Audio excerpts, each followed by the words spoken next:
Olá, eu sou o Tenente Coronel André. Este é o curso de aperfeiçoamento de oficiais, disciplina Metodologia Científica. O objetivo desta aula é apresentar algumas ferramentas úteis para a organização das ideias ao longo da pesquisa. Vamos falar um pouco sobre resumo, resenha e fichamento. E também sobre as anotações e os destaques ao texto. A utilização de mapas mentais e outras ferramentas, como o quadro de coerência, para organizar o projeto de pesquisa, também serão apresentados. Toda pesquisa vai se valer de fontes bibliográficas, livros, artigos, mapas, relatórios, leis, decretos, matéria de jornal, enfim, tudo que for útil para subsidiar a sua pesquisa e, portanto, constituir o seu referencial teórico. E nós já vimos que devemos buscar as fontes mais confiáveis, relevantes para o nosso estudo. E também que essas fontes devem ser atuais.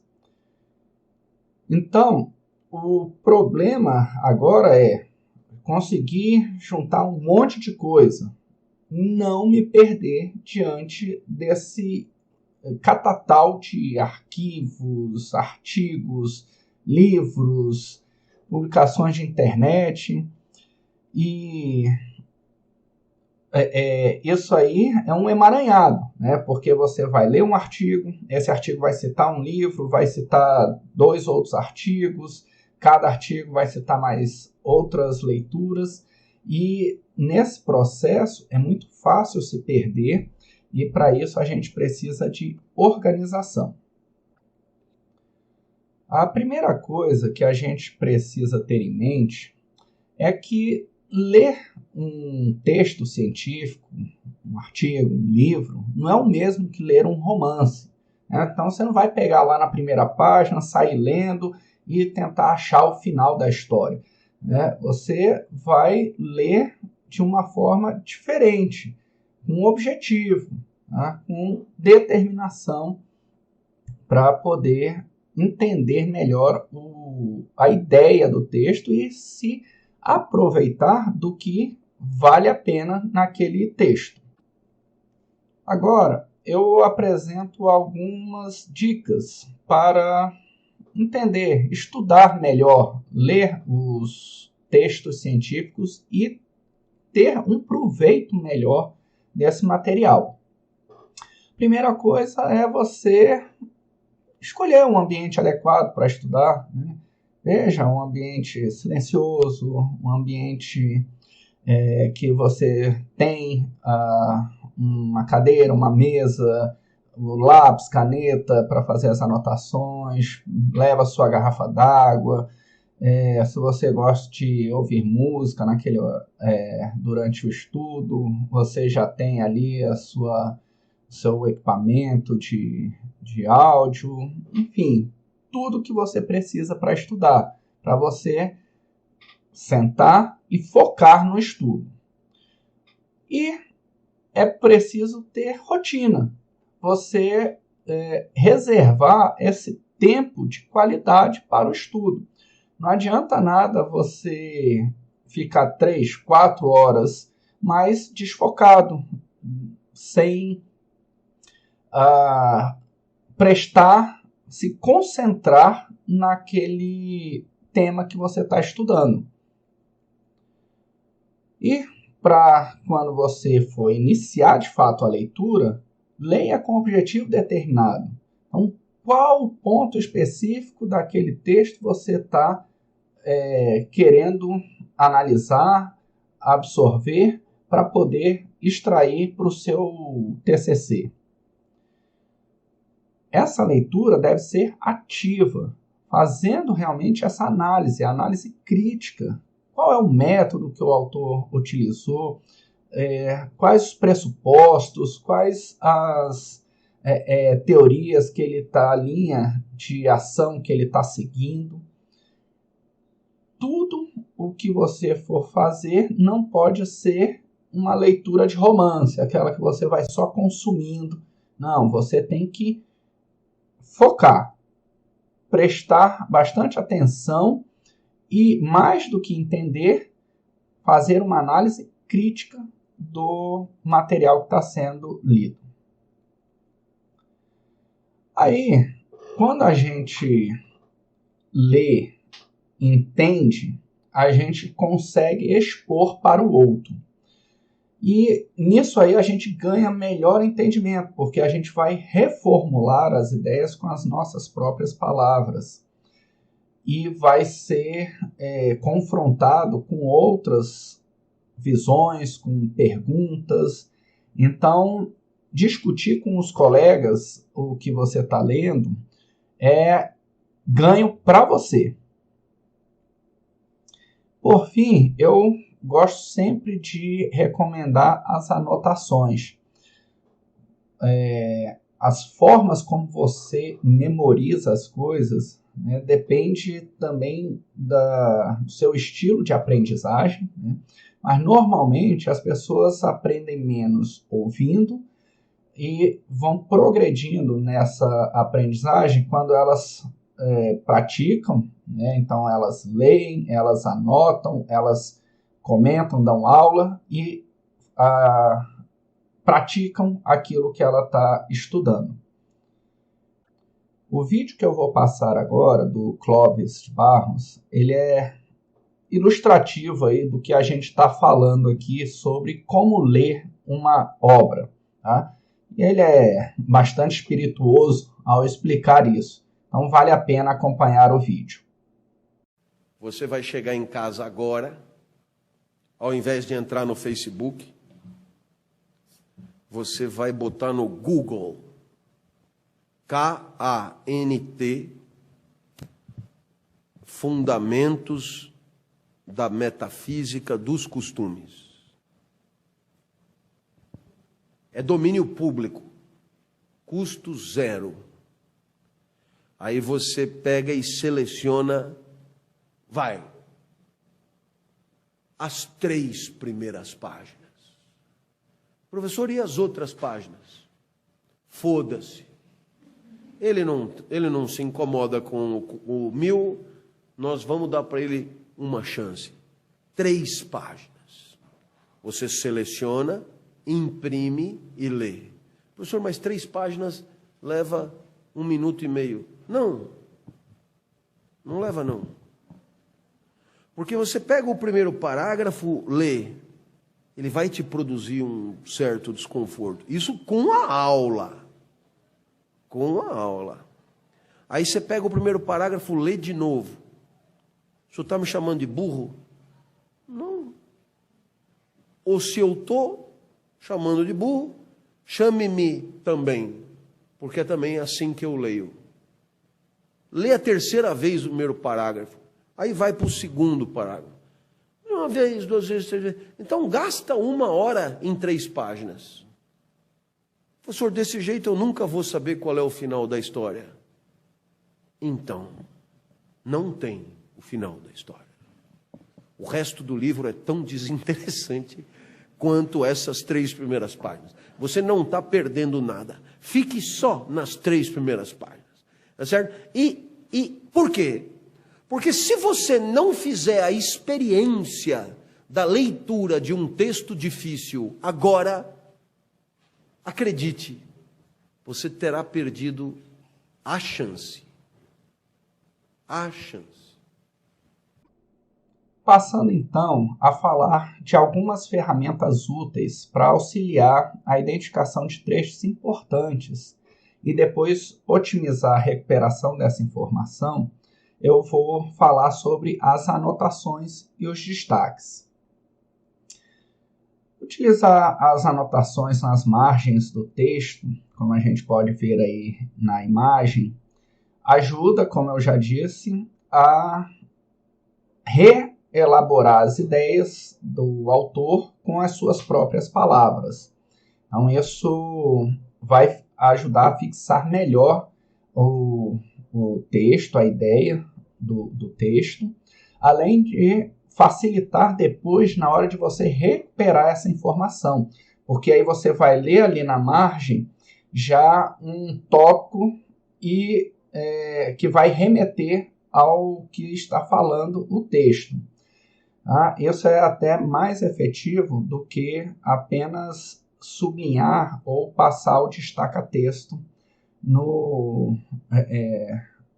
nas páginas do livro. Outra forma bastante produtiva de ler é se utilizar dessas etiquetas, os post-its. Então, você pode ir marcando e anota ali na borda do livro, aqui está falando sobre salvamento em altura, aqui está falando sobre um nó específico para a amarração de cargas. Enfim, você vai orientando a leitura e depois facilitar a recuperação da informação. Porque, como eu já disse, você vai ter nesse período de produção da monografia uma leitura de muitos materiais, né? É importante você aproveitar esse período justamente para enriquecer a sua leitura. Leia bastante, aproveite esse tempo e não se perca. Utilize ferramentas de organização. E não custa lembrar que também é possível fazer essas anotações e destaques em arquivos digitais, né? Seja no PDF, no Word. Já falei do Mendeley, né? E as próprias ferramentas do Word que permitem fazer essas anotações, esses destaques digitais, que é para você otimizar a sua leitura dos textos científicos. Então, para sintetizar aqui, o ponto crucial das anotações é que você reelabora as ideias do autor ao fazê-las. E isso aí é bastante produtivo, porque ajuda você a fixar melhor a ideia. Vamos falar agora de fichamento, que é uma forma de pôr em ordem um material bibliográfico. Ele é particularmente útil para livros emprestados de biblioteca, por exemplo, que você pega lá na biblioteca e não pode marcar o livro, sair fazendo anotações. Daí você faz o fichamento, utiliza aquelas fichas catalográficas. Existem alguns tipos de fichamento e eu vou destacar aqui 3 deles. O fichamento bibliográfico, que seria uma descrição sucinta do texto. O de conteúdo, que seria uma espécie de resumo com comentários de trechos importantes. E o de citações, que é a transcrição literal de trechos da obra. Cada um pode usar o fichamento bibliográfico que melhor se adequar. Tá? O importante é registrar a identificação completa da obra, nome, autor, editora, ano de publicação, local de publicação, edição, ou seja, informações que você vai usar na sua referência, na lista de referências. E também é interessante identificar as páginas onde aquela síntese, aquele resumo ou a citação aparecem no texto, para facilitar na hora de você recuperar essa informação completa a partir do livro mesmo. Eu não vou entrar muito em detalhes aqui, o link aí embaixo tem dicas melhores de elaborar esses fichamentos.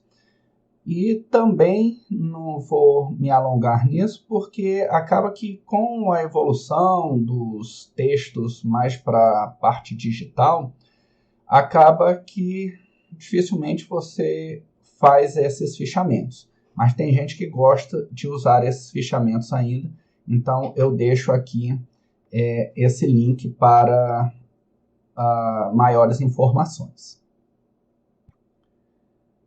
Resumo e resenha são instrumentos valiosos ao pesquisador. No resumo, são apresentadas as principais ideias do texto de forma concisa. Tá? Já a resenha é um texto opinativo sobre a obra. Né? Alguns autores até chamam tudo de resumo, sendo que a resenha, né, seria um tipo de resumo, um resumo crítico. Tá? Fazer resumo e resenha das referências científicas é fundamental no processo de apropriação do conhecimento. Isso vai ajudar muito na elaboração do seu próprio texto, tá? Porque com a elaboração do resumo e da resenha, você está parafraseando, você já está reelaborando, analisando o texto do seu referencial. E aí ajuda na construção posterior. E aqui algumas dicas para elaborar o resumo e a resenha. Né? Então, a primeira coisa é não repetir conteúdos óbvios. Né? Então, digamos que você é bombeiro e está lendo sobre combate a incêndio. Então, se lá está falando que o número para chamar bombeiro é 193, você não precisa colocar isso no seu resumo. Isso já está no seu sangue.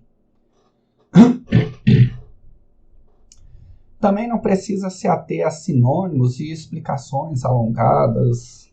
Você vai colocar palavras-chave e que vão te remeter ao texto original. Então, quando você precisar de uma explicação mais detalhada, alongada, você vai lá no texto. Assim como você também não precisa ficar colocando exemplos que o livro dá. Você põe um conceito e remete e diz, olha lá, ele dá um exemplo interessante sobre a utilização da técnica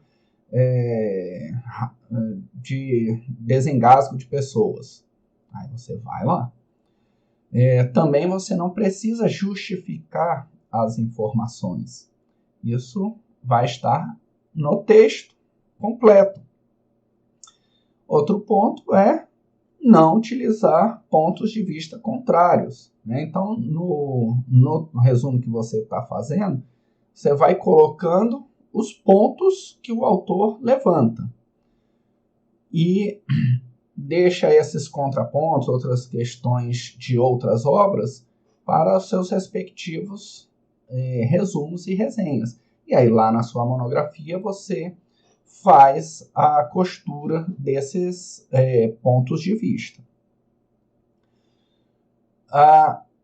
É importante você reformular as informações com termos mais genéricos, que às vezes você usar termos muito específicos, o resumo não fica claro para você depois ler. Então, você usa um termo que é muito específico, você não lembra do que se trata. Aí você tem que recorrer novamente ao texto completo para entender o resumo que você fez. Aí acaba não fazendo muito sentido, né? E, obviamente, também conservar as informações que não são resumíveis. Se você não consegue resumir aquela ideia, transcreva. Outra ferramenta são os mapas mentais. Né? Algumas pessoas se organizam melhor tendo uma visão global do objeto de estudo. E os mapas mentais são um instrumento nesse sentido, de dar essa visão global, ajudar nessa tarefa de visualizar o todo. E você pode utilizá-los para fazer seus fichamentos e resumos. Veja aí no exemplo da figura que o mapa mental foi utilizado para fazer uma sumarização das principais informações de um livro, no caso, O Pequeno Príncipe. Você também pode utilizar esse recurso, né, o mapa mental, para organizar o seu texto monográfico. Né? Existem várias utilidades para os mapas mentais. Se você se adapta melhor com essa combinação de textos e imagens, use e abuse dos mapas mentais, né? Então, na imagem aí do slide, você está vendo que o pesquisador organizou o seu tema de TCC com a delimitação, o tempo, análise do tema, enfim, foi separando em pernas ali o que ele queria tratar no seu tema de TCC. Além dos mapas mentais tradicionais, existem outros recursos gráficos para representar as ideias de uma obra. As nuvens de palavras, o Kanban, os infográficos, ferramentas de gestão de projetos, enfim, adote as ferramentas que julgar mais adequadas à organização do seu referencial teórico e do próprio desenvolvimento da sua pesquisa. Isso aí você pode se valer disso como se a monografia fosse um projeto. Então, organiza seu tempo, as etapas e vai em frente. Com organização e dedicação, esse seu caminho de desenvolver a pesquisa vai ser muito mais virtuoso. E existem ferramentas para fazer os seus mapas mentais, seus projetos. Pode ser numa folha de papel, mas também pode ser usando aí, né, esses XMind, FreeMind, Coggle, Trello, Notion, Evernote, enfim, são muitas as ferramentas. Cabe a cada um escolher o que é melhor, mas é sumariamente importante que você faça essa organização do seu trabalho de pesquisa. Eu utilizo também nas aulas o quadro de coerência metodológica ou o boneco metodológico. É uma tabela com colunas especificando o problema de pesquisa, que seria o que você vai estudar, a justificativa, ou seja, o porquê que você vai estudar aquele tema, o objetivo geral e os objetivos específicos, que com isso você estabelece o para que a sua pesquisa serve. A partir daí você também pode traçar hipóteses e especificar metodologia, ou seja, o como que você vai alcançar os resultados. Esse quadro ele é feito para ficar numa página só, para você ter essa visão global da sua pesquisa. O modelo em arquivo Word está no ambiente virtual da disciplina e vocês vão fazer esse quadro para me entregar valendo nota.